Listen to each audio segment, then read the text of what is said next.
अस्सलाम वालेकुम friends, welcome ਕਰਦੇ ਹਾਂ ਤੁਹਾਡੇ ਆਪਣੇ YouTube ਚੈਨਲ ਪੰਜਾਬੀ ਸ਼ੌਕ 'ਚ। ਤੇ ਦੋਸਤੋ, ਤੁਹਾਡਾ ਵੀਰ ਹਾਜ਼ਰ ਤੁਹਾਡੇ ਵਾਸਤੇ ਅੱਜ ਦੀ ਇੱਕ ਹੋਰ ਨਵੀਂ ਵੀਡੀਓ ਲੈ ਕੇ ਜੀ।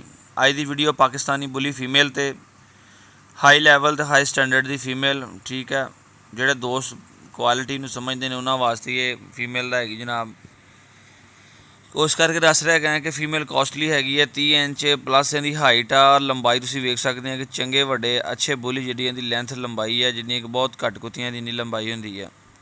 ਔਰ दूसरी गल करिए तो कन्फर्म बरीडर आ। दूसरा सूआ ने दिता 26 जुलाई वाले दिन, ठीक है, तो 2021 नूं 12 बच्चे माशाअल्लाह ने इस दफ़ा दिते ने। और उस तो पहले इन्हें एक सूआ दिता जनाब पिछले साल जो लॉकडाउन होया उदों।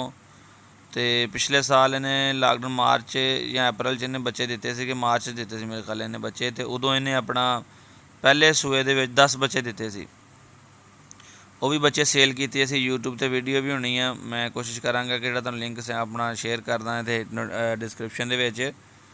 तो वो बच्चे भी सेल किए थे, वो भी इन्हें मौजूद है साडे कोल रिकॉर्ड। पिछली दफ़ा टाइगर नाल क्रॉस हुई सी, ठीक है, मेजर खादम वाले कुत्तियां चो जड़ा। तो इस दफ़ा अपना मोती ना और इस दफ़ा राजा मुनसफ वाले कुत्ता जड़ा है टाइगर डब्बा उन्हां नाल क्रॉस हुई सी, जिंदी एक कतूरी इस टाइम मेरे घर भी फिर रही है। तो यह जी ठीक है, फीमेल हैगी माशाअल्लाह। चैक कर लो, फ्रैश वीडियो ने सारियां दियां। जेड़ा कोई दोस्त शौक करता हो बोली का लड़ाण का रखण का, या फिर चाहता हो कि मैं अच्छी ब्रीड करा के अच्छे बच्चे अच्छे रेट पर सेल करा, तो उनके वास्ते बड़ी अच्छी चीज़ आ, ठीक है। तो बहुत ही प्यारी फीमेल हैगी है, चैक कर सकते माशाअल्लाह तुसीं। सेहतमंद आ, ठीक है, कद लंबाई की हर पासों फीमेल माशाअल्लाह सोहनी है। तो वाइट कलर आ, विच हल्के हल्के ब्लैक डॉट आ, और विच छीने डब ने एक दुम के उपर, तो कान भी जोड़े छीने ने। जिस तरह का कुत्ता क्रॉस कराओ उदा की ज़्यादा बच्चे देंदी है। इस दफ़ा डब्बा कुत्ता क्रॉस कराया, डब्बे बच्चे ज़्यादा सीगे, विच चिट्टे भी बच्चे सीगे।